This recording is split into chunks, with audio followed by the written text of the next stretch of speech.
Good evening. Ira Epstein with your SPDR ETF stock market wrap-up.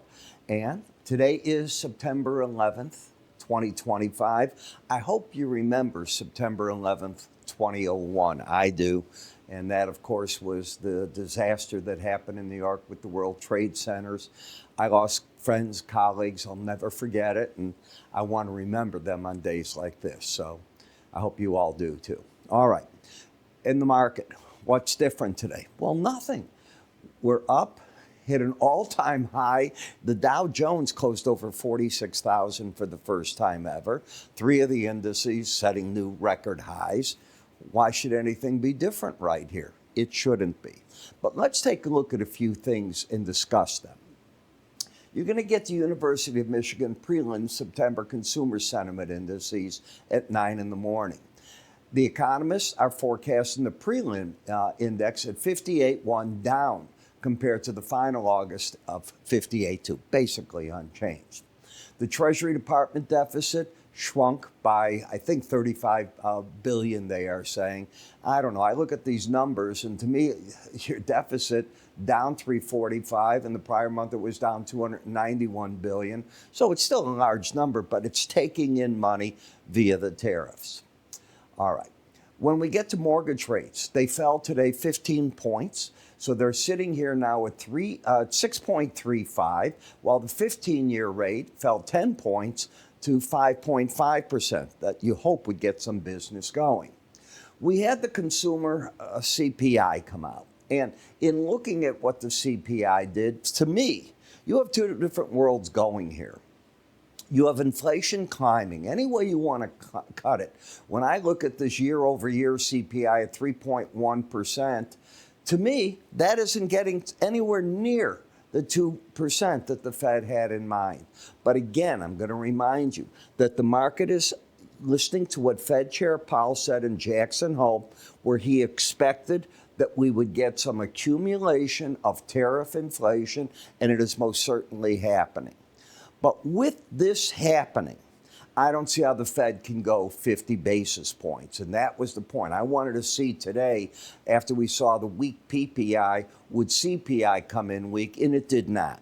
So I think the Fed will stay in its conservative mode of going, if you will, with a quarter-point hike at the next week meeting. Earnings, Restoration Hardware after the market, down 3.5%. In Adobe, which hasn't been much of a performer this year, well, they're a beat, and they came out at 3.2% in the aftermarket, so up and away you go. So overall, not bad action as far as I can see. When we take a look at Amazon, it was down a little bit. Look at Netflix, down $44. Now, if you're a morning subscriber of mine, early this morning at 9 o'clock, I said, you don't want to be buying the Netflix on this break. I said, the chart still looks like it can go back to the 1,200 level, not 1,200 level, and it most certainly has gotten down there. Apple came back a little after everything, but I don't think you want to go chasing Apple just right here. The reviews, I want to see what more reviews over the weekend look like on their product. Tesla is on fire. The market just is looking at everything, and I think the fact that Elon Musk has stayed out of the news is what this is all about. He's not in politics any longer, and the stock is doing better. Elon, take that lesson. You've got it.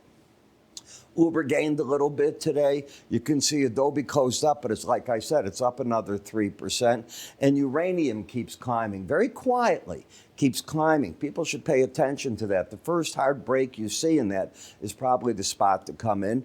Boeing down a little bit one more time, and it can keep coming down. What they said today is they're not where they want to be on the new certification on the plane that's coming out. But they kept their guidance that they're going to be able to deliver the same amount, so they say they're going to catch up with that. That's not real bad action then for it. The question is what to do about it. So as we take a look at Freeport, now before I go any further, write me. Do it in YouTube. Tell me what you want me to cover this starting tomorrow. That's your weekend edition. I don't know if I'll put it out tomorrow or Saturday, but it'll be out right in that area. What do you want me to replace this with? Give me a heads up on it. In any case, you can see how the market is consolidating right here. I use the word consolidation since you have a higher high and a lower low on the swing line. What I do here is I connect each day to the prior day in a certain method. It's called the swing line. Let me come back the way I wanted to go here. I hit the wrong button. And it shows me, am I making higher highs, higher lows, lower highs, lower lows, or what you have here. No trend by a higher high and a break low here that took out that break low. So you're looking at where these markets come in with what we'll call this pivot area that it's making. Second thing, it is still overall bullish. Why? Because the market's over the 18-day average of closes, which happens to be over the 100, which is over the 200-day. Where's the resistance? The upper Bollinger Band. It was running it for 3 weeks almost, 2.5 weeks, and then it pulled back, had that correction. These are the type of corrections that, like in uranium, I said, you want to find those type of breaks where you can come into the market and try to pick these things up. When we take a look at momentum, it is still overbought. So do you deploy market in a market that is overbought, not embedded? I teach that you don't. That doesn't mean it can't go higher. It's just something I teach you don't do. When we look at Oklo, I started covering this because I thought this market could make a move to the upside. It's nearing the high. So it's doing just what we were saying. It's following through. Netflix, now you're coming down to the 1190 zone, the lower band in the 100-day average, momentum down. I don't see a lot of big downside move. Now, if you were looking today at Warner Brothers, they're getting a bid from Paramount Skydance, and the stock is up dramatically. I mean, a big-time move today. And the reason is this the consolidation phase that's going to start in TV? And that's the word I want to use. Television, I don't know what it means for a Netflix. I don't see the competition that they get from Warner Brothers Discovery with that. But it's interesting that the market was down this much when they heard that news. That's the only thing I'm pointing out. United Healthcare, as I told you, they've gotten to the point where now the market is recognizing that the type of people that they're getting into their supplemental plans and the like pay good money, to get nice rebates from the government. So this problem that they had is well behind the market. You've got an embedded reading, but you don't buy Bollinger Bands. If you can't get it on your terms, you wait. Home Depot had a pullback. Now it's got to rally back to the resistance here, and a problem in the terms that it's overbought. Not a problem in trend, but it is overbought and into the Bollinger Band. Robinhood, as you know, September 23rd, they joined the big index. So this is now giving them the premium here. I'd be a little bit cautious. It's nice that they're going to have more recognition. There's going to be a rotation into them that certain index funds have to do. They might be doing it ahead of time right now. When you look at Tesla, look at this. It just is, it is on a regular basis now hitting since mid-August, the upper Bollinger Band, and on pullbacks, it's finding its legs against the 18-day average of closes. Still bullish. Joby needs a close over 1436 to finally say the worst is behind it. It's lost its bearish embedded reading. It's hit an upside target. Now it's got to prove that it can start going from here. In XLF, higher lows, higher highs, momentum pointing up. I can see a target here coming back to the 54.33 level. This is a market that today, not yesterday or the day before, today changed itself and developed an uptrend once again. You'd have to get back underneath Wednesday's low to negate the downtrend. Market looks to me like it still wants to work its way higher. In XLI, first close in the industrial sector over the 18-day average. And as I told you, the first time it would do that, I wouldn't be surprised, and I kept saying it through here, that if it can do that, maybe the upper Bollinger Band's the target. I don't see anything to stop it. I'm expecting to see aggressive buying at 150, 162, about $1 lower, looking for that 153.75 area. We'll see if that shows up or not. In XLE, higher high, lower low. Energies today got hit. And there's just a lot going on in energies with now NATO getting together to fight with Russia. The U.S. is, throwing on the doorstep, basically, of the European Union saying, hey, whatever you guys want to sanction Russia and China with and India, we'll go along with you. But we, the United States, aren't going to lead it. You lead it. You take the initial fall from it with the world opinion and Chinese opinion and Indian opinion and Russian. And what will they do?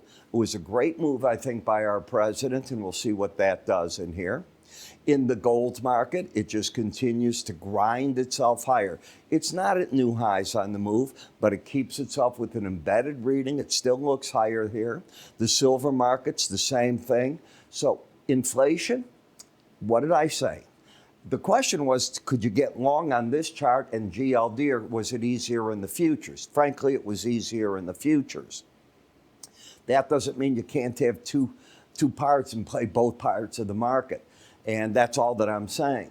But as I see it, once the Fed said they're going to allow inflation to creep up and they're going to look at labor to cut interest rates, and that's what I expect to happen, I think it's all systems go on the metal markets for the inflation scenario. Even the copper miners are paying attention to that moving, even though copper's not in the same exact position.